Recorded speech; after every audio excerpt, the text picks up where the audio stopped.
all my coaches by 10:30. Yeah, no. 1 hour in and out. 1 hour. Hey, everybody. What up? Let me What get up, the other phone to get the shares right. Let me see if we live. Yep, we live. Oh, shit.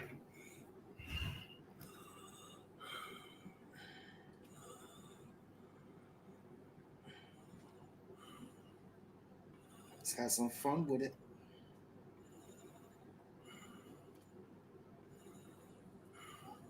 What up? We on? We on. Yeah, some of y'all gonna be mad tonight. Y'all barked up the wrong tree. Hey, y'all, we podcasters. Don't be too mad at us. Man, you stop acting like females. We podcasters, fellas. Don't be too mad at us, man. We just merely podcasters with our own thoughts. Yo, I told you I was on. Come on, man. What up, though, everybody? Our third guest made his appearance early already. We got some great topics tonight. Our weekly guest made his appearance early. Great topics tonight. Oh, we got the top 10 plays, Tito. I took my time. I put it together. It is amazing. The plays that we got are amazing. Shout out to everybody that sent their plays in. Real dope plays. We got top 10. If you sent it in late, I only used what I had at the time. But we'll do this weekly. I think it's dope. We ain't gonna let that thing play. We ain't gonna let that thing play yet. We got a live guest. Bloomfield 13U head coaches on tonight. The hottest 13U coach in the landscape right now. People gonna be mad about that, but he clearly the hottest 13U head coach currently. The most talked about, clearly. Kel, what up, Kel? What up, KR? Gil, what's up, brother? Gil, what up, OG? We got a good night of topics ahead of us. Oh, I got people asking for the YouTube. Once I share the YouTube, we're going to get started, Tito, because we want to be on and off. People could rewatch it later. Yo, if y'all on YouTube, please like, share, do all that good stuff for us, please. Show some love to us, man. We just want a little bit of love. That's all. We ain't asking for much. Show some love to us, man. Let me share this out with the fellas.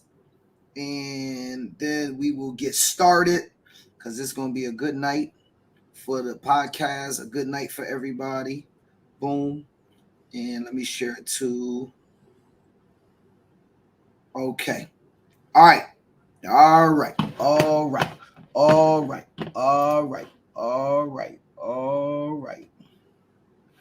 right, Tito. So,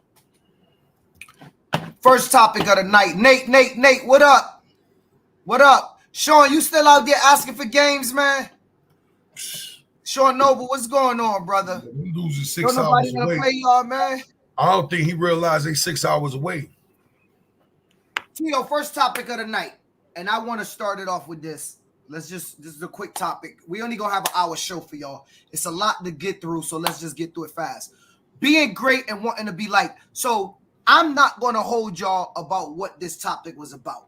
So, Tito, I posted out the score to the West Haven Bloomfield game because we was all at the big house, Tito. You know, we was at the big house.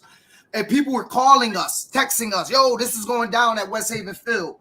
So I'm like, post it, like I'm running a game. I thought it was fake news at first, to be honest with you. And then some people were scared to post it because they felt like it was going to look like they was hating, so I posted it. That post went crazy the wrong way. I thought, and maybe even myself, it took me time to understand the magnitude of what happened.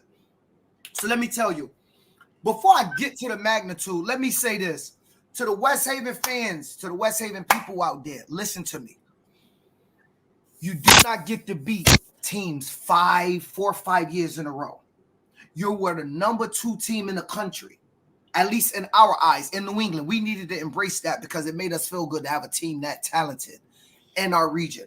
Now, for the people that don't know, that is not the same team that they had a year ago. They lost some good kids. I think Bellamy, number 1, he was a dog. Rachel's son is not there. Couple linemen. The twins. I don't think the twins play for them. Players in. Nonetheless, in people's minds, they're coming at West Haven because they done got their brains beat in 5 years in a row. And Pop Warner, Tito. Well, it's not only that neither. Let's not act like these guys been the most graceful about this. Let me say this. In Pop Warner, there has the closest game that they had since this team has arisen has been at 8U. Went the Dorchester game. Me and Kelly was talking about that earlier. The next 2 closest games was maybe Springfield, which they pulled away. Hartford first half, and that's that year that King got hurt. The first half was close. Then they blew the doors off of us in this back half. And I think the next closest game would be maybe New Haven last year. First half, I think it might have been 12-0. No, didn't your 12s play them last year?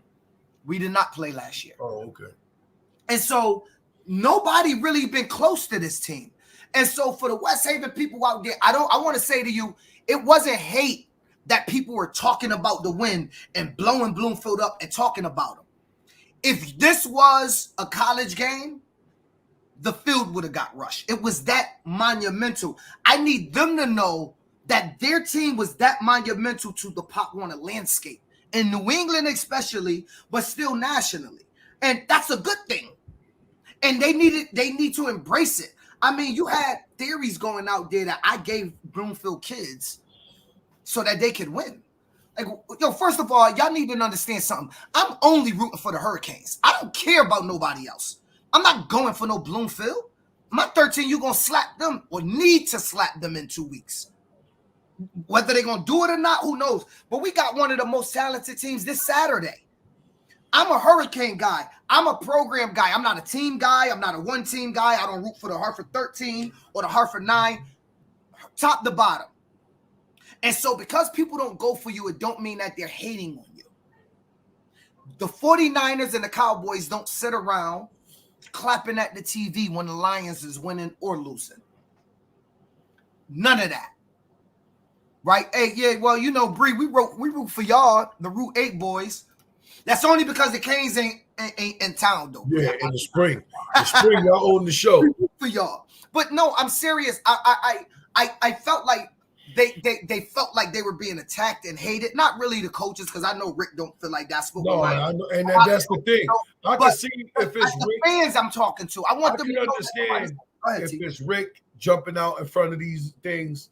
I could understand if it's Son jumping out in front of these things. But 90% of the noise coming from West Haven is from dudes that ain't been with West Haven ever until recently. Always talking just a bunch of craziness. So when you're going to talk like that and jump out in public and talk crazy, and cats are all happy to see you lose, that comes with the territory. You can't take it personal, especially doing all the extra theatrical shit they be doing. And it's not the main guys. It's the bandwagoners, the front runners doing all the talking. And they're not the only town that got that going on. There's a bunch of towns now that got a bunch of newbies out there trying to act like, oh, they've been a part of something they ain't never been a part of. They just front running, jumping on teams, and they doing all the talking. It's not even the main guys. It's kind of sickening. So if cats come for you and talk crazy or whatever, you deserve it. JB, you know? Humble yourself. Knock it off. Listen, either way, I think a lot of people wanted them to win a natty. Obviously, it was haters. I spoke to some of the coaches. Most people wanted them to win a natty to break the ice. Bro, you know how hard it is to win the national championship. People got to stop acting like it's such an easy thing. There's dudes that coached 30 years before they, right? Like, I ain't never been there. Oh, listen, I'm envious of them. I'm envious of the team last year. I am. I'm envious of Rick. I saw Rick get in this game 2 times. The first time I was on the sideline, we played them. Melissa, what up? How West Elmwood doing over at AYF? The second time I watched them get into it, and I played that team last time, and I watched them get into it this time. I can't imagine how hard it is. I see the teams that Rick run up against when he in the national. Listen, when you're gonna talk, when you're gonna do all that talking and letting all your front running ass dudes do it, and people come for you, it comes with the territory. Stop being emotional about it and get back to the drawing board and go get it. Prove everybody wrong. Nonetheless, I wanted to say, Tito, let me just say that I'm gonna end it with this so we can move on. Do you remember 2 years ago? I was popping off the Hurricanes, Larry Myers, it was myself, it was all of team, the 13. 13U was undefeated. Like we was rocking, undefeated every level. We had 5 teams in regionals, Tito. 4 of them played at Windsor, 2 of them for the regional championship. All 4 teams dropped in the same day, back to back to back. You was in the crowd, Tito. Remember, you was in the bench. I was with you. I was with you in the fence. In the fence, right? Because Powell was in a bunch of those games too. Yup, Powell was in a bunch of games. Tito, Eastern Mass chat, they started going, what's going on with Hartford? The program. It was killing me. Had a rough day. I watched Beefy put the post with the eyes. I said, here we go. It's all good. I watched Beefy put the eyes. I saw the thread underneath. I was watching. All in our chat room. They was killing us. Tito, I even approved the post. I didn't say a word. Because this is what comes. And ask Larry Myers. Anybody that know Larry Myers, ask him. Larry Myers know we was being killed. And I said the same thing to all my coaches. Yo, this is one of the worst days of the presidency. As a president, all of our teams fell. We all was together like, yo, what just slapped us? What just slapped us in the face, bro? We was all at practice Friday night. Monday morning, 14U was out there dolo. It was a wake-up call. And I said, yo, we can't never let this happen again. Ask my head coaches. I just told them all, yo, we can't never let this happen again. Ain't everybody was hating. I think, Mark, you might have been. Everybody hated on us. I didn't say a word, dog. Because I'm used to it. Every year, at the beginning of the year, there's somebody's going to National Pop One on who? Hartford Hurricanes. They doing this. They're doing that. They're doing this. Don't nobody like us. Very few teams want to play us. Now, y'all can say, oh, he talking like that. I'm telling y'all what factually happens to us. And so that is part of being great. I embrace it. Programmatically, I embrace it. I don't know what it's like for a team, though. Now, truth of the matter is, yes, people wanted it. How packed was that? Can somebody tell me? I've been asking this. How packed was the West Haven game? Was it packed out there? Anybody know that was at the game? Was it like super duper packed at the game? I'm just trying to see, was it packed? Anyway, we'll talk about that. We're going to move on. You know, I just wanted to say that, Tito, that's part of the game, bro, is that people want all Giants to fail. If you're going youth football in New England and you're good, people want them to fail. I know they want them to fail. I do. Listen, people going to be at our game Saturday hoping my 13U fall. I know what it is. Just so they could talk about the press. Tito, how should coaches approach kids' fights on the field?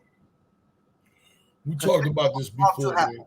Yep. There's a couple problems with this scenario. Number one, how I've always approached it is you clear your kids. You clear your kids first, get them behind your back, and you start looking for what's coming. Because this day and age, we got a lot of dudes out here coaching that they're just looking to pop. Like they think that's part of coaching when it's their chance to swell up on cats and act like they ready to pop instead of letting the kids, diffuse the situation with the kids and let's get back to playing the game. We've let too many people into space now, undesirable folks, where it's no longer they're trying to separate the kids and get the situation under control. Adults start chirping with adults. I heard there was a situation where a coach put their hand on the kid. Like it's out of control. And that once again, that's our fault because we've let too many undesirable, low character MFers into this space. And that's just the truth. We got dudes that want to hoot and holler and talk all this shit and talk to the crowd. Like I said, dude, the loudest cat's always in the room or the weakest cat's in the room. And I stand on that. And a lot of these cats they're out here looking for their own glory. They're not out here trying to build up kids and develop kids and teach kids a moral compass and how to handle these situations in emotional moments and not let their emotions get the best of them. I think a lot of the back, and this also goes to our next point, Tito, which is gonna roll over, but all the coaches out there, listen to me. I'm gonna tell you right now, all these excuses, there's video out there, and we dealt with this in Central. All the excuses when a fight amongst kids break out. I don't care what's happening. Don't ever touch the kid, the opposing kid, team you're not a part of. Right. I'm gonna say it again. Don't ever touch the kid to a team you're not a part of. It don't matter if you're a good guy. It don't matter if you're the police. It don't matter if you're cool. It don't matter if they know you. It don't matter if you and the head coach of the other program cool. Understand something. Perception is reality. A parent sitting in the stands don't know you and the coach cool. So when you run up, even if you push the two kids apart, when the other team kid falls and your kid don't, it look like you pushed their kid down. They coaches rush, the sidelines rush, and you're sitting there trying to explain, I didn't even do nothing. Stop touching other people's children. You grab your kid and you pull your kid. And your team. Your you kid. Get them away. Your kid. Everything you do should be those that you represent and the colors you represent. I never touch another team's kid. Don't touch another team's kid because it starts fights. And if we're in this space and we're trying to calm down the violence somewhat, or at least us coaches, we got to put a calm to it. Fellas, let's just agree to that one little, that's not even a hard thing for us to do. If you want to be real, Tito run out there, Phil run out there, I grab my kid, he grab his kid. My kid might be at fault. My kid might have threw the punch, but Tito grabbed his kid, I grabbed my kid. Tito don't run up and grab my kid because my kid threw the punch. These are kids. Kids are going to throw punches. They're going to get frustrated. They don't know how to handle their emotions. They don't know how to handle their feelings at times. These are children. That's what we're here for. We're teaching them football and life skills combined, right? Football is parallel to life. That's why I like the sport. All the things that it takes to be successful in life exist in the game of football. So if you're having an issue, never touch the other team's children. Never touch them. It don't work.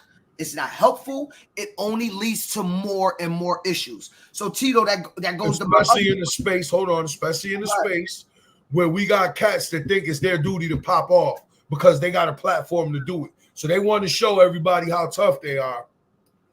Not knowing when you do that, the reality is don't tell the next guy how tough he is if shit goes way left.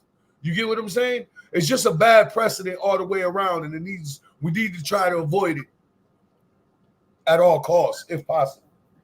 And so that leads me to the other thing, right? It kills me. Laser, what up, Laser? What up, Laser? What up, Cuddy? Much love, my boy. All kids should know that it's consequences. Once you fight, it shouldn't be any fighting in football. Tolerance for our team, period. I agree. I agree. We agree. We know football. We'll never see. We know it's going to happen, right? Like, I mean, dust-ups happen. But we know it's going to happen. But when it happens, what's the responsibility of the adults is what we talk about, Ty. What's our responsibility as coaches? Do I run in, push Ty Kid back because he's throwing a punch? Ty Kid go flying back because he's 9 years old? And now that father who just saw me, who he don't know, put his hands on the kid, come running out the stands. Now Phil got a problem. And Ty can't protect Phil because let's be honest, Who could stop you when somebody put their hands on your child? Nobody. No, you lost the right. You lost the right. You lost the right. Whatever the consequence is, you don't have a say in it no more. You understand? Every action is a reaction. Right, and you don't get to choose what the reaction is going to be or the action is going to be. You don't choose. You don't get to choose that. Facts. So that leads me to my second point. Coaches that start losing football games, stop going out on the field saying stupid stuff like, yo, y'all teach y'all kids how to do this. To the real football coaches out there, help me out. It's hard to teach football to kids. 8U, 9U, 10U, 11U. 12. It's hard. Could you imagine trying to teach a kid how to play football and fight in the midst of football? It's hard to teach fighting. Imagine trying to teach a kid. And I want y'all to think about this. When kids are fighting, I never put it on that coach initially. Unless I have some evidence. Tito kids start fighting my kid. I have never ran out on field and said, yo, you teaching your kids how to play dirty. I think losers always say that. Right. No. Right? In my history, that's always been a loser statement. Losers always complain that you're teaching. Got excuses. Or they say, oh, wait till my guys get back next week. That's what losers do. Well, the truth of the matter is, you cannot teach fighting and football. I cannot teach a 9-year-old to tackle you and sucker punch you in the gut 19 times before you get up. Phil, we had to scale the gate in Hartford one year to break up a crowd squabble. We did. That was adults in the crowd. I remember that. I jumped a fence, and I can still jump the fence right now. It wasn't for violence, but I jumped the fence to get a bag. But, yo, listen, I want coaches out there. Another thing that happens on the field that's starting the beef. Tito beating me 28-0. My kid, you know what happened. Every time you hit my kid now, somebody's hurt. By the fourth time the kid get hurt, I'm out on the field going, nah, Tito, don't touch my kid. Now I don't even want your medic to touch my kids. Now I don't even want your medic to touch my child and help my child because I'm mad I'm losing. And now I say, you teach your kids how to play dirty. To me, ain't no coming back from statements like that because I'm calling you a dirty person. Not physically dirty, but dirty in mentality. There are definitely teams who are encouraged to play dirty. Kieran, what does playing dirty means? Well, yeah, we hope not. What are we talking about? What playing dirty means. No, I want to know what are we talking about, Kerry, when you say, how do you encourage a team to play dirty? Listen, when you're in hand-to-hand combat, listen, when you're playing in the trenches, offensive, defensive line. Lou. It's true. When you're playing offensive line or defensive line, do not get it confused. There's absolute hand-to-hand combat that goes on between offensive line and defensive line. Let me address this comment real quick. So, first of all, Tyree, I ain't nobody mentioned your name on my podcast, but I did mention the fact that you went up there and 100% lied and said that I gave kids to Bloomfield and said I was emotional about it when all I did, brother, was point out the fact that you said a blatant lie, that you tried to make it seem, now I'm address this because he said it, you tried to make it seem in a comment like Sam Wife was taking a shot at me, and then you followed up with, oh, it's because he gave Bloomfield kids. I'm from the Hartford Hurricanes. So Nate might have told you wrong information, so you got to check with Nate on your facts. All I said was I was accused of giving Bloomfield kids. I'm pro Hartford Hurricanes. I don't care about Bloomfield program that much to give them no kids to play West Haven when I got to play Bloomfield next Sunday. I'm all about the Hurricanes. I'm all about the Hurricanes. It's Hurricanes or nothing. It's not Hurricanes or nothing but when Bloomfield plays somebody.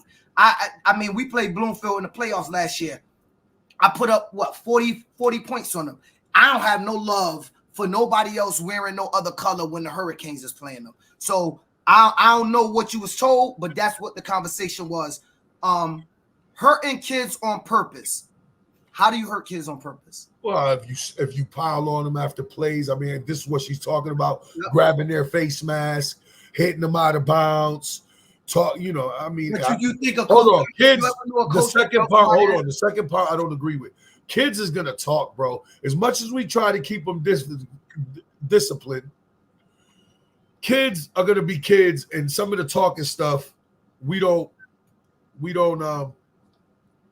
it's tough to police when the kids are chirping with kids. Yo, put that up. Let me read what was just said because it just threw me off. Now, I wasn't talking to you, Phil. I just said it showed Nate mentioned. We already giving this guy too much time. He's not a guy we need to hear from West Haven. I want to hear from the guys that are from West Haven. Let's go. Right, say what you're saying. Nah, I was trying to read the comment from that one, and then she said playing dirty equals hurting other players. So I know what playing dirty means. What I was saying, Kerry, is from a coaching perspective, and coaches, please help. Like, maybe I'm wrong. Look, we can have different opinions. It's not like beef. We just disagree. I don't think, and I coach football. I coach like X's and O's coach. I don't know how hard it would be for me to teach a 9-year-old dog to not only tackle a kid, but say, hey, after every tackle, I want you to just run and jump up in the air and pile on. I've never known a coach to ever do that. Like, maybe I'm bugging, but I never knew a coach to ever try something like that. Sam said, adults be hyping up kids when bad plays are made. They aren't coaching them up. Okay, so maybe that might be what he means. Like, a kid clip somebody and clip them in the back, and I run up and give that to the person. Yeah, I don't care. Do whatever. It's whatever. That's encouraging dirty plays. Right, no, absolutely. But if we got those guys teaching it, right? But if we got encouraging it, if she is witnessing that, and if that is true, those are the guys that shouldn't be allowed in the space. This is what I'm talking about: the low character individuals that we have allowed in the space, because we're obviously people are holding their coaches up to the standards that some of us that have been with these other programs, that you can't coach if you got an open case. If you're acting like, if there's a certain way your demeanor is, we're just not letting you coach. I don't think everybody's holding their coaches to that standard. I think that's what she's trying to say as well. We've 100% seen a team rotate PFs on the star players. Ask him what he means by PFs. Personal fouls. Oh, personal fouls. Wow. So they put in an MP like that. I'm gonna be honest. That's wow to me, Mike. Like, that's wow to me. I ain't gonna lie. When I played college ball, bro. Now this is college though. It's different. We had dudes on the team that the coaches wouldn't mind getting ejected if there was somebody we couldn't deal with. You get what I'm saying? Like, but that's college ball. I've never seen it at the youth level. You get what I'm saying? That's wow. There are no reps on playing dirty. Even bad coaches not doing that. There are no reps. Like, there is coaches doing that though. That's a wild thing. Kids are going to talk. That's part of the game. But when you have several kids pulling face masks throughout the game, it's like, what are they teaching over there? No, so I do agree. I do. Hold on. I want to answer that. We do know. And me, I'm a football player. So anybody that knows me, I put a lot of time into learning this game and learning how to teach it the right way. I've made a big investment over my lifetime of really trying to learn the craft of this. Football's in a space right now where about 85% of it to 90% of it, the coaching is atrocious. So they're not teaching kids proper fundamentals, how to track ball carriers correctly, how to fit tackles the right way. And there is a lot of high play. When I say your hat's high, you know what I'm talking about, Phil. You're playing high, you're grabbing, yanking kids down. That's not football. You do see a lot of that. I don't want to say that they're doing it on purpose. I just think coaches don't know better. Like, I think they don't know better. Keith said, kids getting hurt does not mean kids are playing dirty, which is true. It's football. People will get hurt. 100% of people that play football will get hurt. Facts. At some point, you're going to get hurt. In football, it's true. G said, triggering people by using language is a form of violence. You're using the kids' platform. Egregious language, Phil. Don't skip the word. That's a good word. Egregious. Yeah, but it's weaponizing a teachable moment for your own agenda. True. I went to a rival game last year where the appearance was NPRs entered the game and jumped an opposing star player, and they were all ejected. I went to a rival game last year. Yeah, I think I heard about that game. What game? I did hear about something in the playoffs or something. I don't know. Somebody got a star player out on technicality. of something like that where they sent the NPR player at him. Wow. Somebody knows the situation. I can't recollect what game it was, but something like that did happen last year. I think, was it Meriden Springfield? It might have been Meriden Springfield the first time they played. What I do think is going on is coaches aren't teaching them not to do it, which leads to kids doing it. That's bad coaching. I think that's what Tito was saying earlier. Scott Larotte said exactly why I'm a 6U.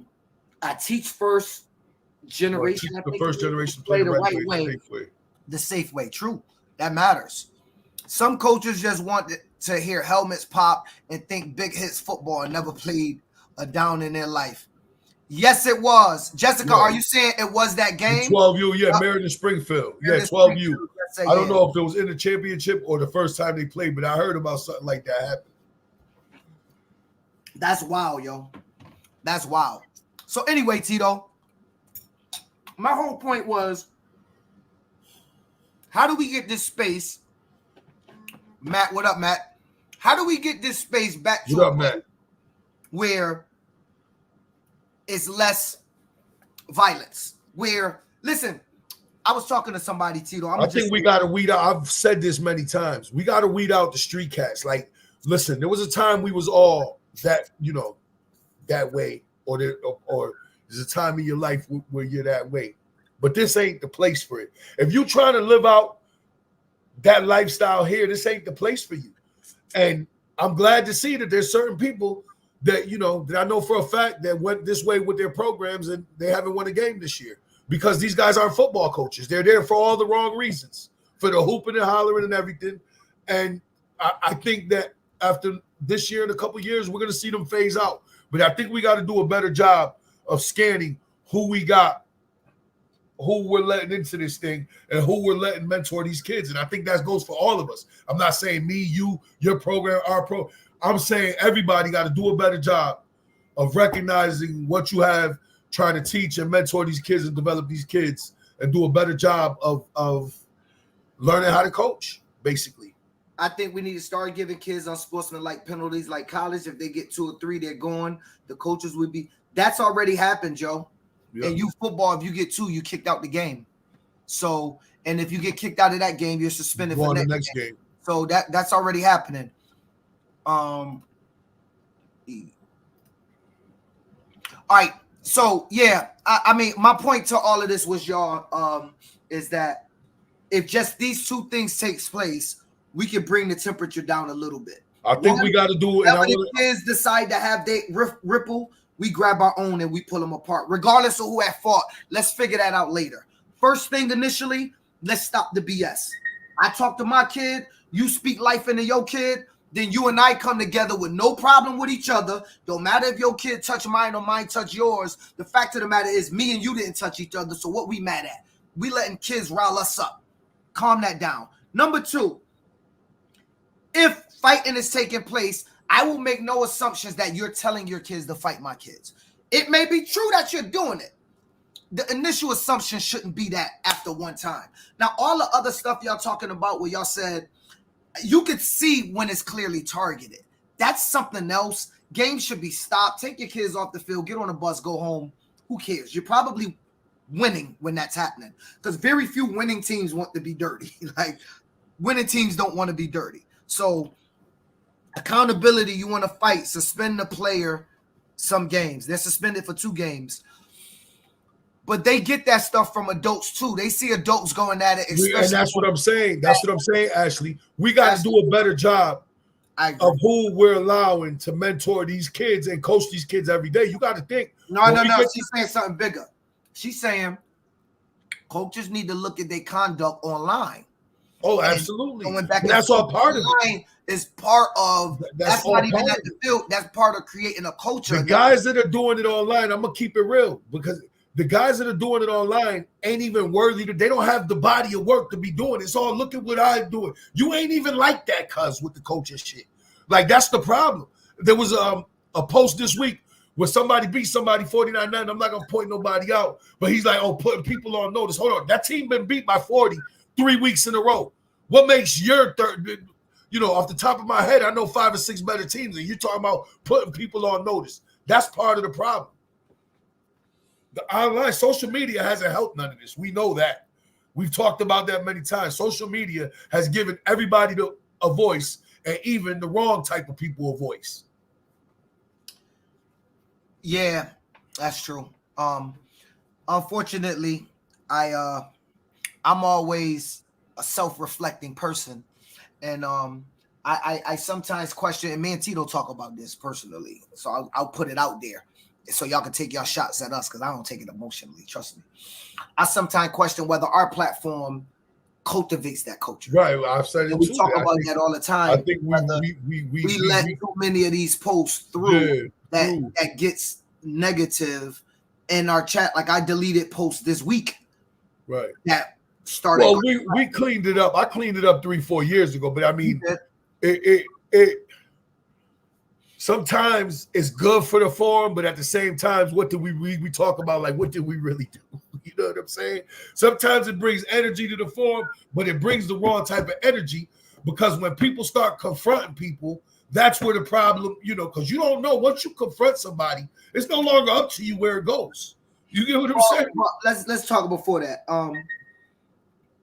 If we want to keep a football culture in Connecticut, which is dying, which we'll get to, you can't keep letting that type of stuff through on social media. People will check out and not even want to engage your page, right? Because I don't want to engage and be attacked. I'm here to fight. Most people doing youth football is like me. They're not there to fight. They got families, kids, husbands, wives, careers, stress. They dealing with health issues. Their mom is probably sick because we're getting older. Hopefully they're not. You got a grandmother that's sick. We got so many things in life that this time that we dedicate to fulfill our desire to be the best or our desire to give back. Well, to be part of the team. Space should not be and also prove something that we was doing 30 years ago. It shouldn't be both. It's a little corny and it shouldn't be both. And I personally have started checking myself on my comments online. Right. I don't respond to everybody, even if they take a shot, even if y'all think I'm a punk, all that. I don't respond to everybody. We've let too many low character individuals into the but they here now, Tito, and they ain't going nowhere. So they not being weaned out. They're not getting rid of them. We're not getting rid of them. So how do we operate in the space where they at? That's what we got to talk about. Because ain't nobody weaning them out at this point. They're here. They're in it. They're here. Well, we're shutting them off. We're shutting them off from this platform. Well, but that's it. But they're still here, right? Like, so the question is, what do we do with them being here? How do we still make it safer? Because our kids are still here. My daughter's here. Your son is on the way. We know all these head coaches we got. Matt Correa got a son. Rodney Myers got a son. Yeah. There's sons in my program. There's sons in Meriden and New Britain and New London. Our children are here. So we have a duty to try to say, okay, I don't know everybody's backgrounds or who's the low character individuals. We just know that there must be some for our space to be there. And so how do we operate now that we know that it exists? And all I'm saying is these two things can help. Grab your kid, I grab mine. If the fight happened between them two, I'm not going to run out, call you dirty, say you're a punk, say you're a sucker, because 2 9-year-olds is swinging at each other. Dog, what are we talking about? Right? Why don't we say, ref, can you give me 10 minutes? Yo, Tito, pull your kid up. Yo, young men, me and this man cool. We ain't with the fight. That's more powerful. Imagine them seeing Phil and Tito and you talk, your kid there, mine here, and I'm saying, I rock with homie. Y'all can't beef with this, my guy. What are y'all doing? Y'all on some sucker stuff because me and him don't fight. We have a disagreement, we talk it out. I might push him and he push me, we go back, but ain't nobody fighting. That's more powerful to those kids. To see the two people that's leading them say, we not beefing, bro, what you doing? That kills the cause. No different than 2 gang leaders coming together. What would they said? Kendrick Lamar got the Bloods and the Crips. He got them. Like, you get the 2 gang leaders together. Not that football coaches are gang leaders, but hypothetically, you get the 2 powerful individuals that people look up to together, and you talk to them. That's what. Maybe we should all get 5 minutes to talk to kids when it happens. I'm not gonna keep on preaching. Parents are also turning the children against one another, not realizing it. That's true. Well, that's part of low character behavior. That is true. Parents create the culture in which their kids bring that negativity sometimes to their own coaches. That's true. That will put everyone in a place. One, if they get the player taken out for 2 seasons. Ty, 2 seasons is a lot, bro. Here's the other thing. Hold on. I just want to build on what I'm not even paying. Get that dude's Trollonics. When you speak, parents too, yeah. If you hold on, when you speak in front of your kids, or you speak of ill will in front of your kids about their coaches, or about other coaches, or the other team's coaches, or the other kids, if you're doing that and your kids are hearing you, you are part of the problem, because they bring that energy to practice, to the field, to whatever people they're dealing with. And then why would they respect those people when you're killing them in the house and your kids are hearing them all day? Like, we all got to do better. We all got to do better with that. That's part of it too. You got to watch what you're saying in front of your kids, especially about guys they got to report to the next day. Parents need to listen to that. That's very important. All right, when you say here, do you mean physically and not online? We're talking about in the culture of football. I think, Sheldon. In New England. When we say, no, he's talking about when we say it's too many low character individuals here, we're talking about in the culture of youth football. Currently. Some of it is online and what these kids are seeing on YouTube at some of these national games. I like watching those national games. I know Tito don't. I watched Rare Breed play Miami Gardens. Let me say something to y'all. I think in New England, we're a little bit too emotional over this sport. I watch these guys call each other, you fat effer, and all of this, and they laugh and joke, and they pull up out of state, and that person who'll play a football game and go home without that person being confronted by all the parents, the person that called them ugly and fat and all of this. In New England, if I say the wrong word, then it's a back and forth online. Anyway, all right, we got to get to the next point at some point. Good point, fellas. Let's grow the game with positivity, community development. Let's not give people reasons not to play. No, we need to play, man. There's kids coming up. And let's be honest, everybody, we don't know it because we saved it.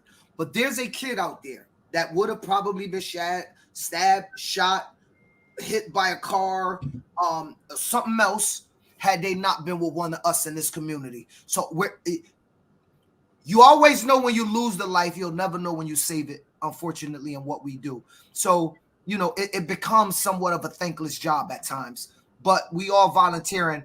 That was grown man right there, factual. G said, focus on the kids, the purpose, the coach them better for themselves, their families, their community, because the truth being told, they're in the same boat, facing the same struggles. A lot of them are. Kids only do what they learn. That's true. I think kids are taught a lot of this. Some of the kids play together in the spring. True. These kids talk so much junk to each other online. The players all know who each other are, and they follow. That's part of the That's part of the toxicity of social media. That wasn't happening 10, 15 years ago. Now they all got these chats, and kids be emotional too, and it carries over on Sundays and Saturdays. All right. Anyways, Tyree, honestly, bro, let me tell you something. I don't feel I hate. I'm gonna tell you what I don't like online, Tyree, and everybody out there. I think, we add emotions to words that we read. Ask Sam, I honestly felt no type of way other than the fact that I know it wasn't right. Like I honestly, I didn't feel no type of way about you. I didn't take no shot. But look, the apology is accepted, brother. It was no move on because I ain't feel no type of way. Like, I write stuff. I don't add emotions to what I say, everybody out there online. I want you to know, if we're having I am a debater. Everybody that know me know I always take the opposite side just to go against you, because I like to go against the grain. Don't ever add emotion to it. So Tyree, was no emotion behind it, bro. Honestly. No, Gene. Ain't nobody saying don't talk. If you talk, what I'm saying is, let's not get mad and emotional. I actually like what you and Matt and them had, right? Y'all talked a lot of crap to each other. Y'all played the game. There was no violence. You put on a shirt. I think that's all love. Like, that is, to me, is okay. I don't have problems with that. Like, as long as we can understand that, it can stay there. But the problem is, G. Let me ask you, son. Because I want to counter. I want to counter that point. You think that's okay? Do you ever see that done in a high school game? Do you ever see it done in a college game? Do you ever see it done in an NFL game? No, but here's the thing. Okay. With little kids, if I bet Tito, yo, if I lose to you, I'm gonna put on your jersey and the kids get around loud, start laughing and clapping. I don't really see nothing wrong with that.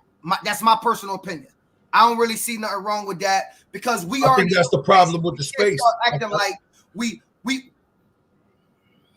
conducting the space like it's high school will result in the space going away for us. Like, high school don't conduct themselves like college, and college don't conduct themselves like the NFL. That's why there's just saying, from a coach's etiquette standpoint. In college, you can't. In high school, from a coach's etiquette standpoint, I don't think there's a place for that. Look, Tito, what you would do and I would do is different. I'm not a pump-up coach. You don't see me coming down chanting with the hammer and the sledge and the chain. That's not what I do. But I also want to be conscious that if you do it, that's cool. Let's just keep it all in fun. I'm going to tell you, OG Rick, West Haven. I'm not getting back on West Haven. I'm giving y'all Rick's story. One day, matter of fact, it was against you. Rick came out, and Rick was 0-7, 0-8 that year. What did Rick come out and do? Rick came out and rolled the basketball across the field to us. You probably don't remember it. No, I do remember. OG Rick came out and he rolled. I don't know if it was Rick. Somebody rolled the basketball. It was Rick, and he yelled, "It's basketball season for Hartford." Rick was 0-8, bro. He knew he wasn't going to win. There was no malice from me. I laughed. I joked because look, he did that and he was 0-8. It was in the fun of the game. You'll never see that in high school, college, or NFL. But it was fun amongst the coaches. So to me, I think it's supposed to be fun. Look, I'm okay with all the talking, but the problem is, as grown men, in New England especially, we don't know how to take the emotion out. No, they don't know how to take it. When they do the talking and lose is when you see the worst side of them come out. That's where the problem is. You get what I'm saying? That's where the problem lies.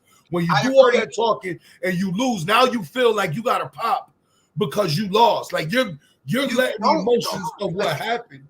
Yo, in mid-December, do anybody remember you football? I'd be like, yo, it's over. I'm chilling. After you come from Florida, whether you win or not, I'm over it. I don't know. No, listen, all the Pop Warner people out there, let's talk about this.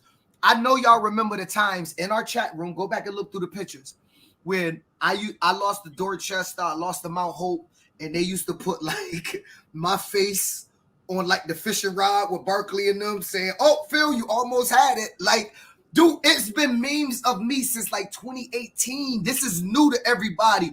It's been going on for years with me and Pop Warner.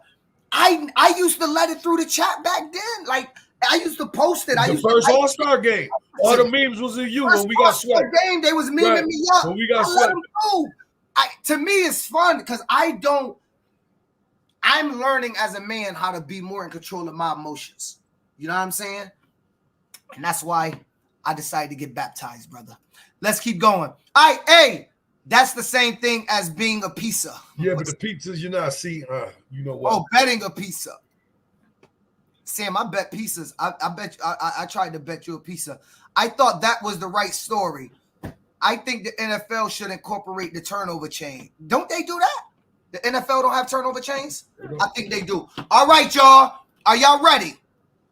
Are you ready? We are about to premiere the first ever top 10 plays in New England. Do y'all hear me? Top 10 plays in New England is going down right now. Let's get to the top 10 plays. So, Tito, I want to say that it was a lot of people that sent me plays.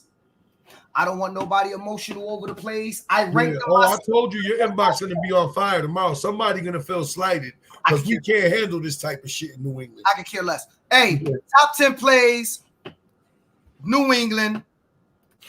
I need an intro for this. Excuse me for having to blow my nose, but Phil know I've been under the weather for the last 3 days, so I'm barely getting through this. Top 10 plays, New England. Let's get to it.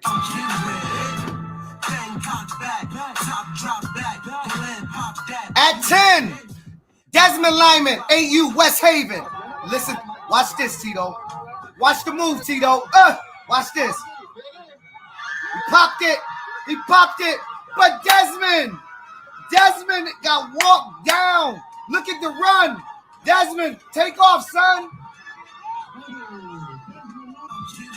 Woo! Play 9, 5th and 6th grader, Bryce Iron. This is Tito. Look at the hit, the cleanup, number 14. Tito, that was a cleanup hit. Let me see that again. Interception. Hey, this is Bowman. I didn't know at the time. I found out this is Meriden 13U versus Waterbury 13U. I got found out that this was Bowman's interception. Look. Watch the tap. Focus. Oh. You know how he get. Tito, you know how he get, Tito. You know how he get. Oh, you see the switch the ball. Higher tight. That is football skills. Let's just keep going, y'all. Number 7, King. Hartford Hurricanes 6U. This is a different King than the King in West Haven. Look, watch it, Tito. Oh, there you go with the hat. Look, the coach already knows it's over. Tito, watch what he do. I will not run in this end zone. It's too easy. I will not run. Oh, Tito, Madge got a hit. Watch the hit. Look up here, y'all. Look up here. It's a wide receiver play. Watch it. Pitch play. Oh. Ooh-wee. Listen, man. So we got to go to number 5, Tito. I'm going to play number 5 afterwards. It was an Instagram page, but this is number 4. We going back to King from the Hartford Hurricanes. And listen, I ain't just put him there because the Hartford Hurricanes. Watch the play. Number 4. There you go. Watch him. He done popped again, Tito. He slowed down and took off. Watch what he do, Tito. He gonna run into the end zone. Nope.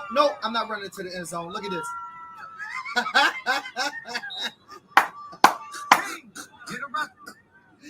Oh my God, I can't take it. At number 3, of course, you know he was gonna make it. Top 3, King, West Haven. Look at this. All right, how is he getting out of this? I don't know, and I watched this a lot of times. Boom! Then he turns on the Jets. It looked like I sped him up and slowed Bloomfield down. This is crazy. That's like 90 yards on the run. It took him about 10 yards to slow down. He was running so fast. At number 2, this play is crazy, Tito. Watch this play. He hands it off, hits him, slam him to the ground, picks up the ball. So that's a sack, strip, scoop, and score. A sack, strip, scoop, and score all in one. The number 1 play, Tito, we got to give it to the Bloomfield defense. They were the talk of the week. This play, I heard, changed the dynamic. That's the handoff right here. Watch the defense, Tito. Watch the hit. Boop. There go the ball popped out. Come on, young man, run. JoJo walked him down and got the strip. Where's the offense? Bloomfield picked it back up.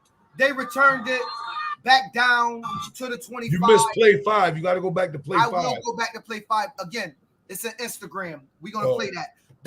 That's your top 10 plays. I will get to number 5 right now. But, Tito, there was a lot of cool plays that was sent.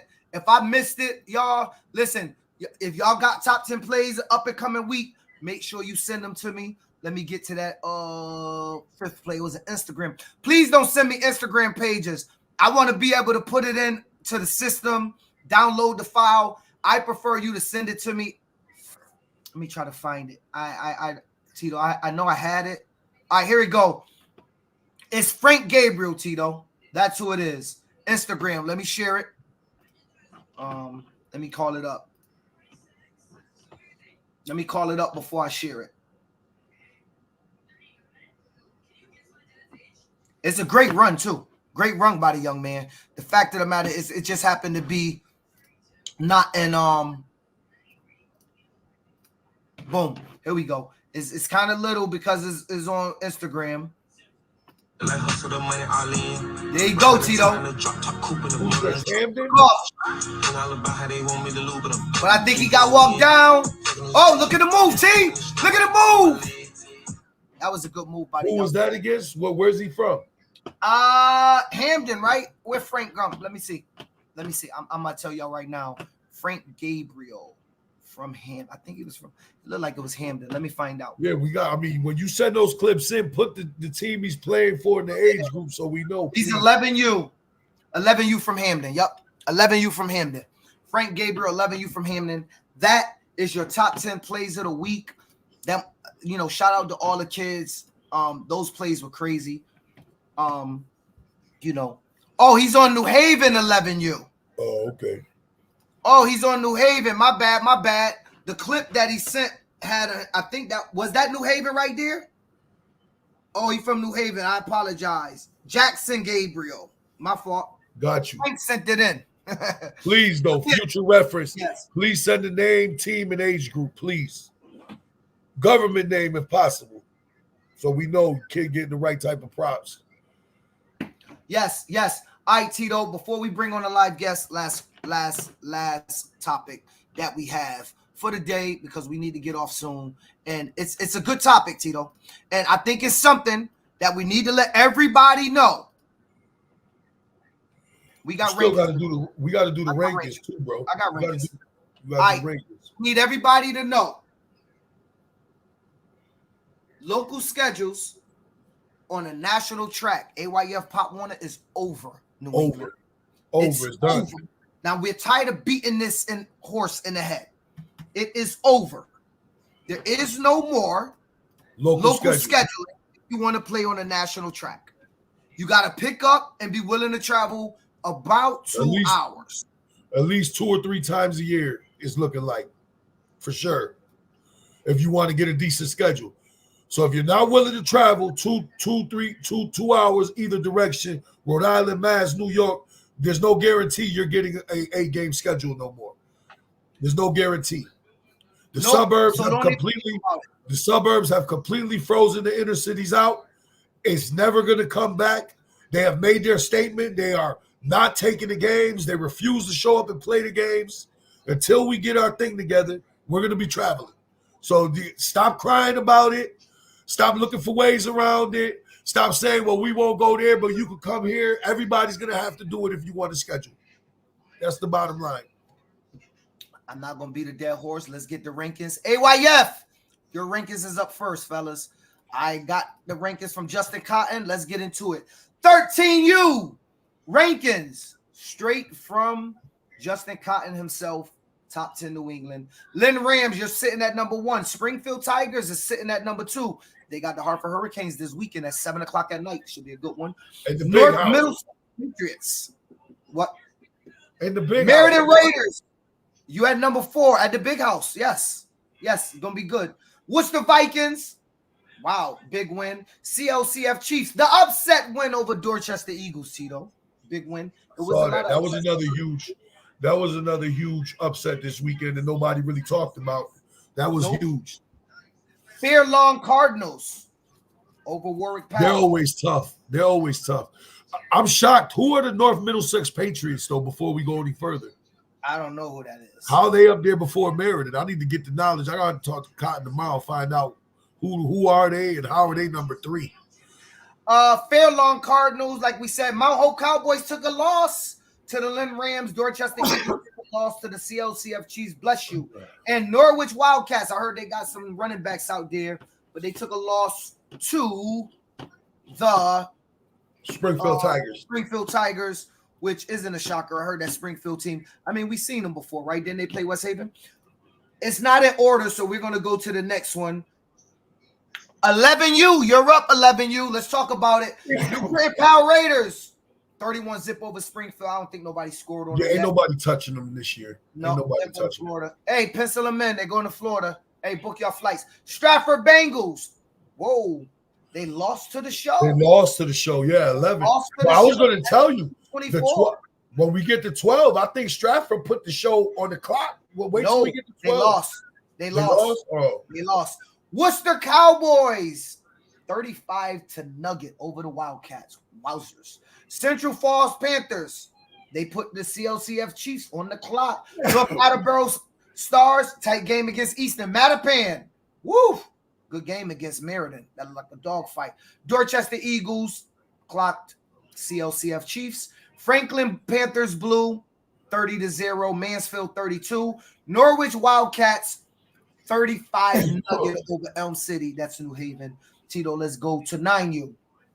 Lynn Rams beat the Cowboys. Springfield Tigers at number 2 over the Powell Raiders. See that? Wow, that was a shocker. Wow. Okay. Fall River Falcons, 25-0. Mattapan. You got Manchester East Cobras. Tewksbury Redmond. I think that's how you say it. Marlboro. New Britain Powell. Then you have Meriden and ending off the 10th spot with New London. 12U Rankings. Springfield Tigers. They put up 44. Nah, see, Stratford beat the show. They beat the national runner-up. 44-13. I thought they lost. They clocked them. I'm telling you, they clocked them. Oh, well, I asked Craig. Craig, did you give me bad info, Craig? I saw that earlier, dog. They clocked them. The show beat 12U 44-12 from the Stratford coach. Oh, well, the show beat 12U 44-12. We lost 24-19. I don't know if that's right. Can somebody tell me if that's right? That's a typo. They lost. Yeah. Tito, they lost 44. I'm just reading what I read earlier. Oh, beat Lynn. Dorchester won. Waterbury Knights lost to Springfield. Hartford Wildcats 50-0 over Worcester. Lynn Rams. Whoosh. I don't know. East Providence Junior Town East. Tewksbury. I just that's not a word I should be saying. All right, and let's end it off with the 10U. No, we got the AU. I told you I had. Yep, we got it. I got that with the Pop Warner ones. We got 8U overall. Okay. New Britain Power Raiders, not a bad close game against Springfield. Lynn Rams 32-0. Dorchester Eagles 32-0. Mount Hope, Springfield, Norwich, Tewksbury, Redmond, Worcester Cowboys, Central Falls Panthers. Ending it off with the Bridgeport Huskies. And stop looking at my screen. And that's what we got, Tito, as far as the rankings over in AYF. I think that I'm assuming that is pretty close. I don't know what's going on over there in AYF, but it seemed to be pretty close to what everybody thinks should be going on. And let's get to the rankings of Pop Warner. I think the biggest upset over there, I've seen over there, the two things that stood out to me is whoever that Middlesex Patriots team was that was number 3, and the fact that Powell's 9U, Springfield pulled it off. I didn't see that coming. That was the two big shockers of the week over there. Dorchester loss is huge, though. Yes, and Dorchester to CLCF. And Dorchester loss is huge. Yeah. But don't count Dorchester out. They got, they got the OG Hurst and Fink over there. They no. Ain't nobody counting them out, but the loss is. No, I'm just saying that's probably the wake up call. The loss is monumental. Pop Warner, 13U, number 1, 13U in New England. Nope, we're not going to start there. Let's start at your 8U rankings, Tito. Let's go. Here, AU sits a special place with me. I'm getting a lot of heat about the AU rankings. I got some family members that coach the particular hottest AU team in the region, so we're going to talk about it. All right, AU rankings. This is overall New England, both sides. At 5, you have the Springfield Tigers, AU team. That's what we got. Don't talk to me. At 4, you have the Boston Raiders. Shout out to Boston. They got a good team. At 3, Dorchester Eagles. At 2, the Lynn Rams, and the number 1 AU in the region, per the rankings, is the New Britain Powell Raiders, who's undefeated. Shout out to the 8U. Shout out to Joshua and Coach Brian, Coach B-Rod, who was one of my first assistants, O-line coach, but he's coaching with his nephews now too, and they put something special together down there at AU. They do. At 9U, real simple. We're going to go with the I'm all one. Stratford Redskins. You won a regional championship last year at Division II. We're going to make you the number 1 9U Pop Warner team. Then we're going to go with the Lawrence Hurricanes, who lost the regional championship, the New Britain PAL. Then we're going to go with the Hartford Hurricanes, Dracut Middies, and ending it off at 5th, the New Haven Steelers. That's your 5. I'll be posting those soon. You will see it. Hey, Chicopee, I'm not counting you guys out yet, but, you don't have a 9U. Oh, Chicopee should be in there at 8U. Chicopee, I'm going to make you number 6 right now. My fault. Yo, I got to shout out Chicopee. This team has been undefeated for a while. But their best player, I think, their best player that was on that team was over with the Tigers, if I'm not mistaken. He went to the Tigers. It's his son, head coach son. I think he's still there. All right, 10U, Division II. Let's get into it. You got the Manchester Redhawks, who plays the Hartford Hurricanes this weekend. That should be a doozy. Show up and watch it. Big games at the big house, baby. That's our new slogan. All day, white out. Oh, he said that ain't stopped nothing, Tito, so maybe they did go. All right, Springfield Cowboys at number 2. I heard Springfield really good. You said you saw their team, Tito. They're a decent team. Wait. What age level? Springfield Cowboys that tell you is the real deal, but they D2 or D1? You doing overall rankings? Nope, this is Division II. Okay. Manchester, Springfield is my low key. I can see them winning 10U in New England at D2. I'm calling it. Let me say this though. This week, Springfield got Waterbury. That's it. Springfield. That's big task. We're gonna find out what you're gonna do this week. I know it ain't.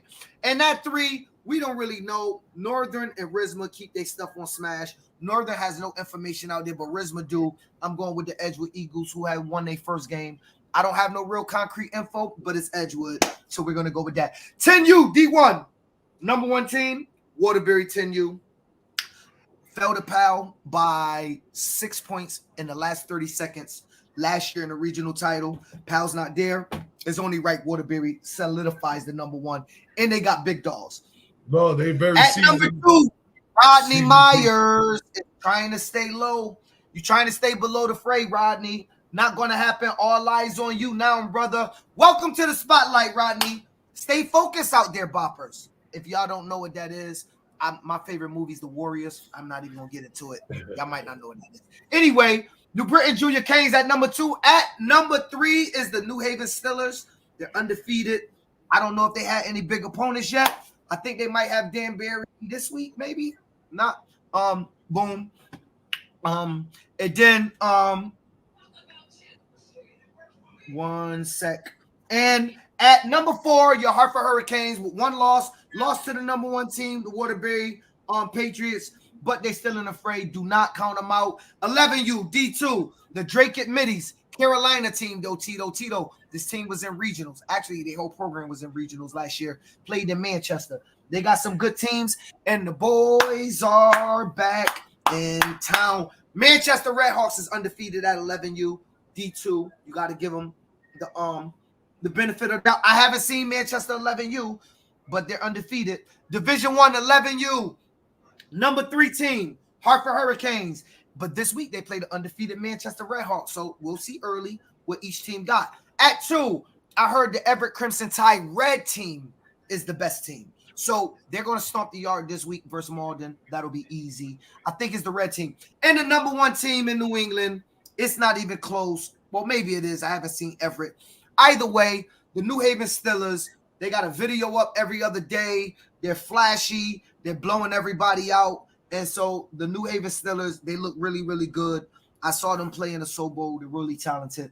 Shout out to New Haven. Division 2, 12U, Manchester Redhawks. Until somebody beat them, they got to stay there. They're coming from Florida. But the Manchester Redhawks is the game of the week because they got the regional champions from Division 1 Saturday night at 5:15 at the big house where big games get played. This is one for the ages, y'all. Let me tell y'all, you got talent all over the field. But the Red Hawks is going into the big house, and shocking the best 12U team in New England will not be easy, in my opinion. It's not going to be easy. So I'm just going to tell you right now. That's not going to be easy. It's not going to be easy. Milford, you're getting number 2. I think you won. You had 2 easy opponents early on. That is not your fault. You play the games on your schedule. This week, you go up against West Haven. You'll beat them as well. You'll keep soaring. Shout out. Windsor 09512. You took a loss to Waterbury, but I'm still going to keep them in the fray. They got big players, new coaching staffs to youth football. When they get their thing together, Tito, they got a good team. I seen them. 12U D1 at number 3. New Britain Junior Canes. They took a forfeit last week from a team. This week they play Bridgeport. You and I both know what they're going to win by 40, 50 points. It's not really much of a game. At number 2, your New Haven Steelers. They play Waterbury. I think New Haven will win, but let's see how much of a fight Waterbury give them, because Waterbury got a good 12U team. But, you know, Waterbury got a good 12U team. I think New Haven got a bit more. And, of course, the number 1 team is not even close. They're welcoming their fellow nemesis into the big house. Red Hawks haven't played on this field in 2 years, Tito. 2 years in a row, we went to Manchester High. So this year it is over there. 13U D2. Let's get it. We almost down to the last one. Some team from Northern will emerge at number 3 when we find out what's going on. I'm going with the Dracket Middies, the Navy team. They play Everett this week. Dracket to beat them, even though Everett's in D1. West Haven, you're by far the number 1 Division 2 team, and it's not even close. Nobody's going to touch you. Pack your bags. Get ready to hit the road. Number 3, this is going to be controversial, but it's not going to be controversial. Number 3, I'm going with Bill Ricker. They just upset Martin, Tito, who was at Regionals, who played the Hartford Hurricanes. You talking D1? We're in D1 now? D1? D1, 13U, D1. Bill Ricker, yeah. I've been following Nick Olsen's post. Yeah, I know Bill Ricker. They're not a sleeper. They're definitely not a sleeper. At and the number other 2, Lawrence is going to emerge at 13. Lawrence is going to be a problem at 13. Well, Lawrence is going to be a problem at 13 in D1. But go ahead. Maybe. I'm sorry. At number 2, and this is controversial, and I know they knocked off West Haven, but West Haven is not the Hartford Hurricanes, and the Hartford Hurricanes is coming from Florida, and Bloomfield and the Hartford Hurricanes will meet next Sunday. So if Bloomfield want the number 1 spot, what did Ludacris say? I'm coming for that number 1 spot. They can take it, but right now, Bloomfield is number 2. They knocked off West Haven. We know what West Haven bring to the table, the talent level, coaching, and all that. Bloomfield is no longer low. They're now on the map. Everybody knows about them. It's been talked about for a week. Hartford Hurricanes is number 1, but the Hartford Hurricanes got Springfield. Bloomfield might jump the Hartford Hurricanes this week if the Hurricanes don't play their game and beat Springfield. With that being said, Tito, I want to welcome Bloomfield head coach. Hey, what's up, dog? What's up, my brother? How you doing? Y'all can hear me? You clear. We can hear you clear. Word. What's up with you, man? So anyway, let me say this. Yo, congratulations. You kind of shocked the world. I know that y'all was hearing, I think you told me 60 to zip people was posting and crazy stuff like that, right? That was before the game. When we was going to warm-ups, they was telling us they was going to get us 60 to zip. 60. All right, so let me ask you something. Mindset going into the game. Obviously, as a coach, you're going to say, I really thought we could win, because if you don't think you can win, you shouldn't be playing. But these type of games keep you up, keep you focused, keep you locked in. What was your mindset knowing you was going to play a team that just came from the national championship? Yeah, to really keep it at band was like really getting these players to just believe in themselves. And coming from a program, y'all understand our 12U last year had a decent season, but we ended off in a bad note. Same thing as our 13U last year. We a program that came from going to championship games and putting up donuts. So going week 2, preparing for a team like West Haven, who they full team, most of their dogs play football all year round, and they more prepared to play a game in week 2 than most organizations. True. So right then and there, just having our boys, just telling our boys, man, what you capable of, because we've been working. While everybody else been doing what they doing, we've been working ourselves. And just getting them believing themselves, but more so than that, bro, getting the staff to just doing the job of breaking down film and getting these boys prepared the best way possible is just really what happened. So bring me through this, because I wasn't at the game, but I heard you're down 13-0 with 5 minutes left in the game. Am I right about that? Yeah. So, and I see you in a little huddle. You made a post where you talking to your kid. Like, was that real at that time? That was the time and the moment. What did you say to them? So, to be honest with you, man, it was sparked by one of our players, man. And we got to get his name on the map. His name is Darius Breathwaite. What number? This boy is number 6. This boy is an elite player, okay. Bloomfield through and through. Bloomfield through and through, man. You're going to hear his name in the high school level quick, fast. Darius Breathwaite basically set the tone, man. He set the tone. They kicked the onside kick. We knew that they like to kick onside kicks. They like to stack 6 on one side, 4 on the other side. So we was able to adjust and put our dogs in the right positions. And we put our dog in the middle, because usually they onside kicks usually go to the middle. They don't really reach the sideline. So we put our dogs in the middle. And we were down 13-0. He said, man, instead of kneeling the onside kick, he returned it for a touchdown. Wow. That sparked everything. More so, bro. I'm gonna be honest with you, and I'm gonna say this, man. Hats off to West Haven. But regardless, if we would have lost 13-8, 13-0, they were still gonna scrutinize West Haven just because of the amount of points that they wasn't allowed to score because of our defense. 100%. Me and you talked about that. The fact that West Haven, had y'all lost 6-0, West Haven would have still been scrutinized because the expectation was high. They still would have been scrutinized. Yep. But I get out to my coach, man. I got a wonderful defensive coordinator by the name of Louis Detail, man. And that man, at the college level, the way he break down film, he'd be appreciated at the college level the way he analyze film and break down film, play for play, tendencies, understanding. Bro, we kind of understood and knew. And I don't want to give too much because I got nothing but respect for West Haven. But when they line certain players up on certain sides, about it. I mean, you talked about it. When they line their players up on certain sides, you knew what. Their tells are. I told you that a couple years ago that there's tells all over the place with them. There's tells, especially with what they do with their O-line. If you know how to do anything up front, movement wise, and all of that, you're gonna give them problems. You know what I mean? You're just gonna. You're gonna. Period. So, bro, all of it was, man, King and Jakari, RSG, man, that's elite talent, man. If we from Connecticut, at the end of the day, I want them boys to have the best high school career, go to college, possibly make it to the pros, provide for their family. Them is dogs. Elite players. Let me ask you this. Who to really keep them boys with 13 points, man? Give credit where credit due to these young men now. Give credit where credit due. And that's why I felt like a lot of adults, they was more focused on the fact that West Haven lost instead of giving credit to these young men that, our boys ain't won a big game. Every big game that our boys been in the previous years, we got blown out 40-0, 46-0. Last year, we went to the regional championship, lost to Everett, 48-0. We not a squad that chips and went to Florida and all that. So before y'all go and just more worried about why West Haven lost, man, give credit to these 13-year-old boys that bust their behind to win that kind of game in week 2 to show that resilience. Listen, I agree. I think that y'all deserve probably more credit than what's being taken, but you have to understand, and y'all knew the Pop Warner.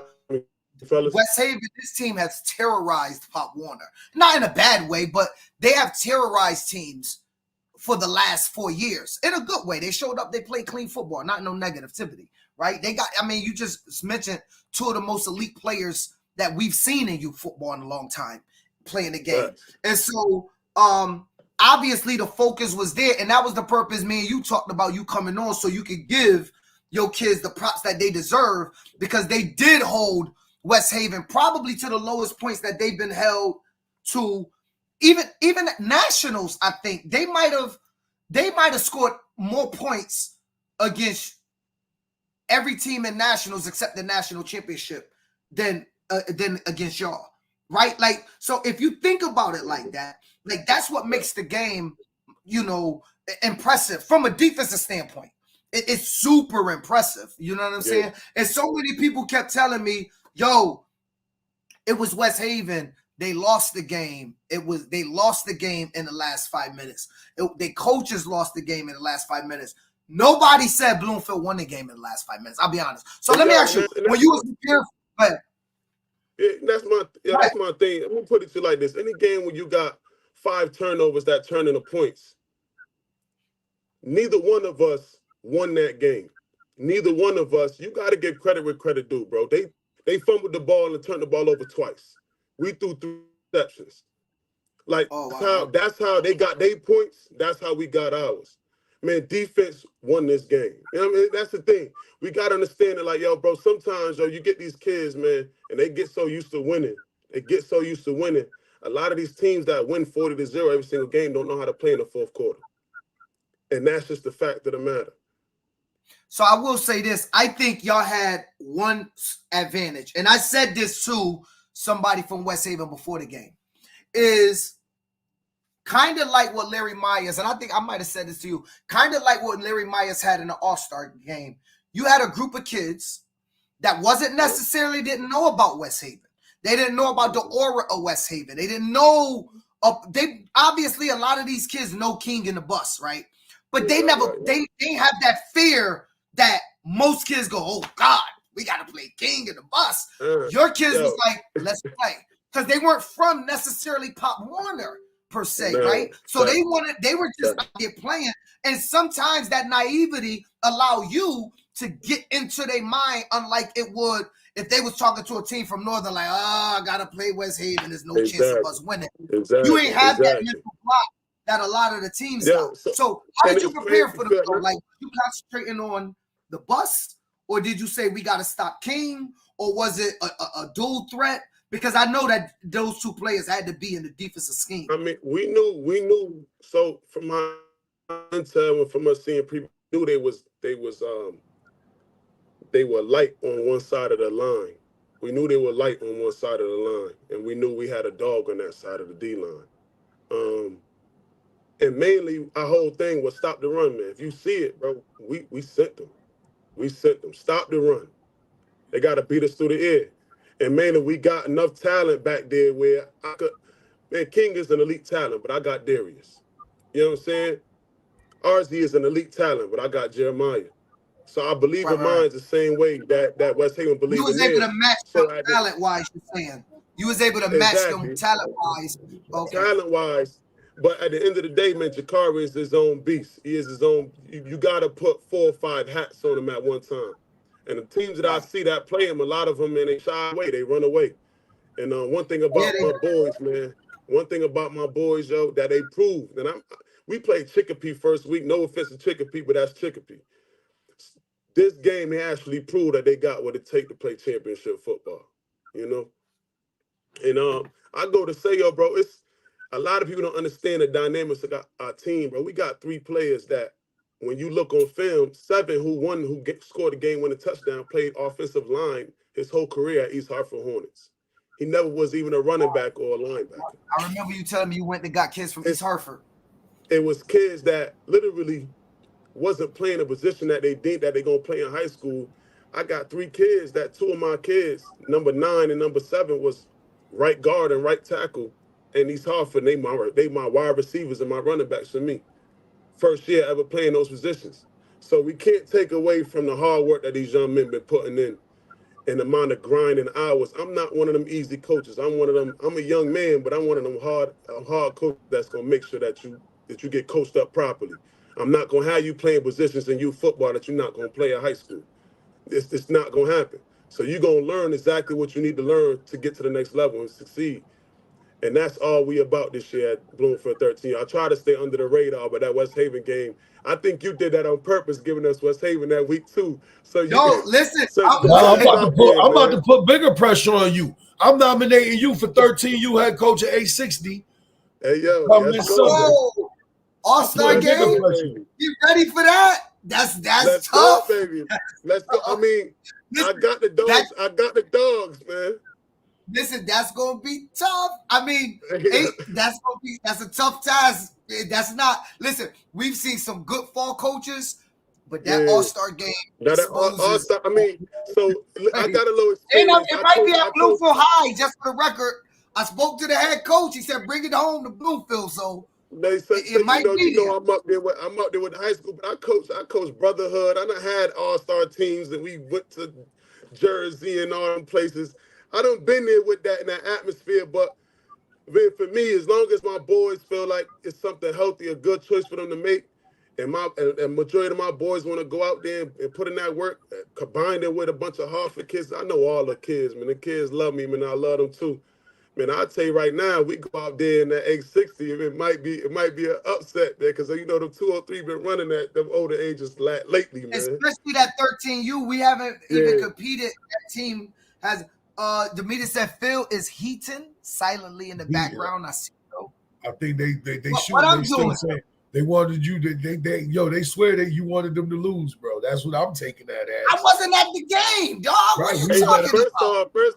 First off, Phil wouldn't have scheduled us in week 2 if he wanted them to lose. He didn't know what kind of team we was going to be in week 2. I had no clue. Nobody knows. At the end of the day, you don't expect championship level football in week 2. You can't. Man, nobody expected us to be ready to go in week 2 and be ready. Hey, Larry, y'all won't play them to go to Florida. Unfortunately, Bloomfield's Division 1 and you guys are Division 2. But y'all might see each other in Florida, could cheer for each other, but I don't think that you guys will play each other because they Bloomfield's Division 1, you guys Division 2. Just a heads up, OG. All right, so a couple more questions. How long y'all gonna ride that high from West Haven and get back to business, or y'all over it? Man, I'll be honest with you, I just had, man, my squad, man, I don't think it's not one squad that do that get it, man, the way my boys get it, man. We had a mediocre practice Tuesday, man, and I really had to bring them down back to earth, because at the end of the day, man, they 13 years old, man. And they understood the magnitude of that game. I'm telling you, that atmosphere was crazy. That atmosphere was crazy. So was it packed? Because I keep asking, nobody's telling me. I don't see no pictures. So look, it was packed. It was packed. It was? When I say it was packed, it was packed. Because not only did you have that 12U team from Junior Canes that was out there, so they brought a good crowd, and most people just stayed to see that 13U. And the atmosphere, when I say as soon as we walked in to go warm up, man, it was, the junk talking started, man. Whoever that family is that be on that tent on top of that hill, man. they get you. Haven, they get you. Yeah, so you get that during the All-Star game, too. They get you. Yeah, they set up early in West Haven. Yeah, they do. I love it, though. I love playing in West Haven. That's like been my best games, going there at night and listening to them talk. Hey, Demeter, real quick. I don't think that you mad. I know you're not mad at me. I don't think you mad though. But so who y'all play next? We got this week we got Waterbury Patriots. Oh, okay. 13U. I hope they come to play, because we gonna definitely short the ball out. Just the message across, man, is 1-0 each week. 1-0 each week. That's it. 1-0 each. Ditto to OG and Demeter. So you got Waterbury, and then you got the Hurricanes coming in next week. Yeah.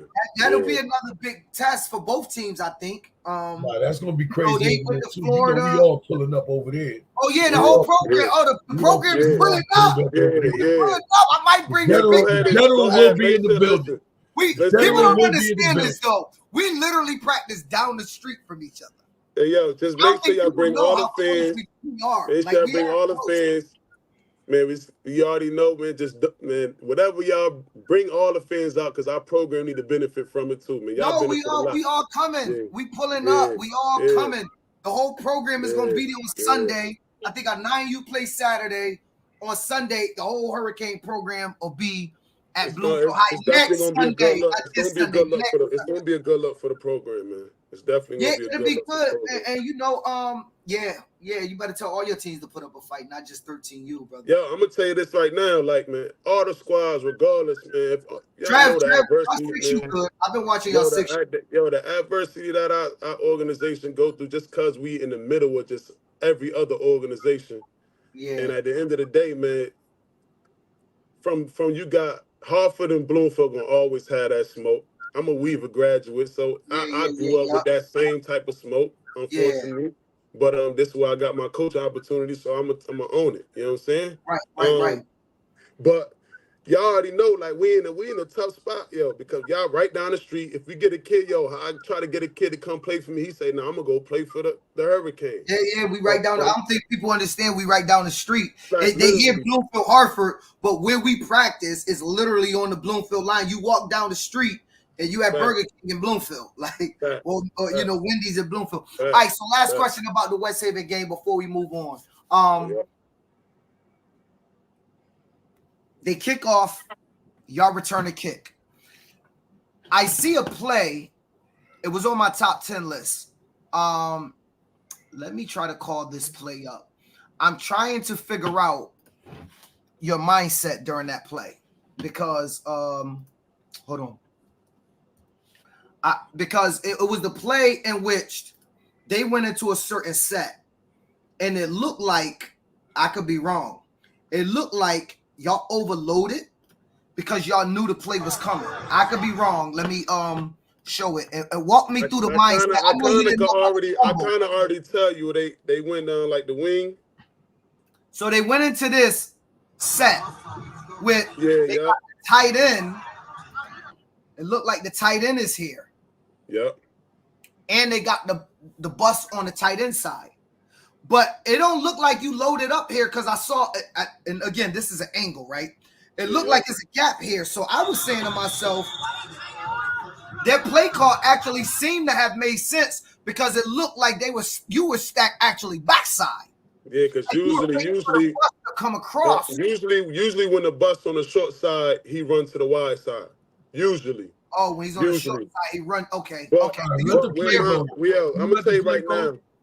Huh? I'm telling you right now, with my D coordinator, man, that boy, when I say that man is a genius, man, that man a genius, man. And literally on this play, he did nothing different. But we just go with the flow of the ball. We got dogs that, man, I'm going to tell you right now, you get number 7 and number 5 on that defense, and you show them where the ball going. It's over. They coming. You know what I'm saying? And they did exactly what. Bro, that play was doomed from the beginning. Go back. Yep. Look at the collapse. Look at the way the defensive front, and this is what I've been saying. Look at the way the front collapsed the offensive, reestablished the line of scrimmage. Yep. This right here. Look at how it reestablished the line of scrimmage. That ball was not going anywhere. Well, this man is in the back. He's a big boy too. This kid is big. That's that big kid. Yeah, that's Marshall. Yeah. It looked like he made the play, but again, I had initially thought, and then look, it looked like y'all was prepared because these three look like there's nowhere for that ball to enter, bro. That play's dead. He got all the gaps plugged up. And then that DN right here. One thing about it, Tito, and I say these boys play the gap sound like, the scores that they made, man, wonderful plays by King, but only an elite player can make that. Oh, that's the play you saw. I got you. That was the play in the top 10. And so now how much time was it here? The fumble makes it look like the fumble was the play. The play was gone early, bro. The play was done when they reset the line of scrimmage.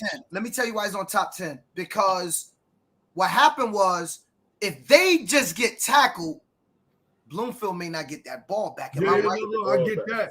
But what I'm saying is when people were saying, bro, I could have told you that when I heard Bloomfield won, I said, I guarantee they won the line of scrimmage. And that play right there proves they won the line of scrimmage. And I tell you, man, them boys is. And I feel I put you on a little something when we talk, man. Yeah. I got it. Tito, you probably would know this, but if you coach boys up how to punch that rock, a lot of times they don't hit the ball, they hit the forearm.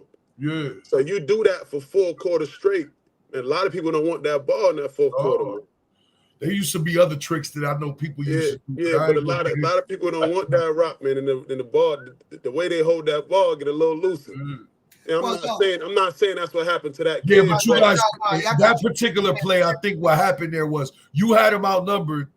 Yeah, they were outnumbered. There was nowhere for the ball to enter. He tried to make something happen, and he coughed up the rock. It was the helmet on the football. But it's crazy because they was not outnumbered at the play side. If you look at the count, wasn't, but that's not the dude. Whoever he had to the short side with the numbers, bro. This dude right here, whoever the three this one technique right here disrupted the play. I think it's a one. It's a one technique right here. Yeah. Right here. Right there, below, right there. He reestablished the line of scrimmage. That guy right there killed that play. Mm-hmm. Yeah. He made the tackle too. Yo, so yeah, so I just noticed that on that play, it looked like y'all was waiting for the bus to come to y'all. That's why I said when he got there without the ball, it was three guys there like, bro. Yeah, I kind of not letting you run the ball. When I say man, kudos to the West Haven coach, bro. The fourth quarter became a chess match, like for real. It became a chess match like crazy. A lot of things that they was running in the third quarter before halftime, they kind of got away from. And when I say got away from it, man, a lot of it was man, they got away from the run late, and they started passing the ball over and over and over again late. They start passing backside, doing backside slants, trying to get us in man-to-man coverage. And it kind of like helped us a lot. It helped us a lot. Because they would establish the run and kept running that clock out, man, it would have definitely been dark, man. Cool. So, it was a coaching thing, man. Like, it was two defenses that wasn't gonna let up. And it's about who played to the clock says zero, man. I feel like when my boys that gotta go play West Haven after. Yo, I'm saying right now, West Haven gonna kill everybody in their path. Yeah. They on the warpath. But yo, listen, I wanted to bring you on because you and I talked, and you felt like your boys wasn't getting the respect that they needed and deserved from pulling off a game like this. Right. And I just want you guys to know how truly good West Haven really is. Yeah. Like they're good. Like we've seen it. They elite, man. So they were good. So it's a big thing. It was a big thing in Pop Warner that you guys played them. And I didn't want you to feel like y'all wasn't getting y'all flowers because y'all deserve it. Anybody who play a big game like that and win deserve their flowers. Especially you guys being new and kids not really being from Pop Warner. They like, yo, why ain't nobody talking about us? Mm-hmm. But I will tell you, I spoke with the West Haven coach today. It's like, yo, let coach know that, yo, his shout out to his kids. Like, his kids balled out. They played defense. They hit us. They were dogs. And let's be honest, usually kids don't play 4 quarters when they down, bro. No, for real. That's the unique part about the game. I know I coach teams where you get scored on, they like, oh man, you know what I'm saying? Like, game over, bro. Y'all let them score. And so, shout out to you, coach. Yes, sir. Shout out to the whole staff. 2 weeks, but good luck this weekend, man. And tell your boys I said what up. Yes, sir, man. Appreciate y'all having me on. Hey, look what Sam just said. Sam said it. Number 6. That's what I was talking to. He said number 6 was a dog. So yo, Darius Brathwaite, man. Brathwaite, y'all gonna hear about him, man. Hey, listen, man. If you got clips and stuff he doing, send it in. I'm gonna put it on the top 10. Got you, bro. Got you. Appreciate y'all having me on. No doubt, my brother. All right, take it easy. Yes, so yeah, Tito, that was good stuff. Big games. I didn't know it was that packed there. I'm not gonna lie. But West Haven's always a good atmosphere to play, especially being in the opposition. Yes, especially being the opposition. West Haven is a great atmosphere. I miss playing like those games against Rick at night in West Haven. Oh, those were some of the funnest games I ever played.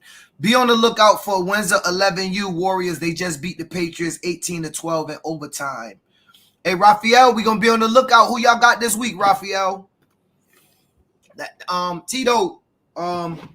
We ran over a long time. No, we went over about 10 minutes. But it was a good night. It was a good night. We had great conversation. I hope nobody feel no type of way about any of our discussions. If you do, it's okay. We're podcasters. It's all good. Tito, what say you? I'm gonna let you end it off. No, I'm good, brother. Like I said, I'm still I still want to bring the pureness back to what we do and try to help fix our space or however we got to do it and try to lead by example. I just think we got to leave all the cornball shit for the cornballs, and those of us, that are from, that have been around some time. We got to lead the path and try to bring some